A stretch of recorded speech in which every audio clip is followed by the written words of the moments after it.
Respected IDSL, worthy teachers, and all my dear friends, a warm good morning to you all. My name is Apeksha, and today I'm going to exhibit my States of India game. Students can learn the geographical map while it game. I have used cardboard to represent the area of each state.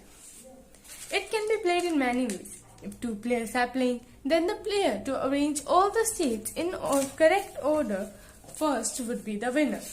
Each player has to take out the states at random from this box. It can also be played with the help of a dice. The first player is supposed to roll the dice and place that state in the map board. The player finishing first with accuracy would be the winner.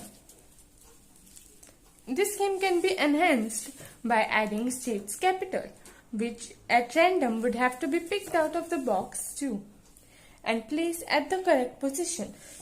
This game can be used as a teaching method in schools, and I hope you all appreciate my effort and like my game. Thank you.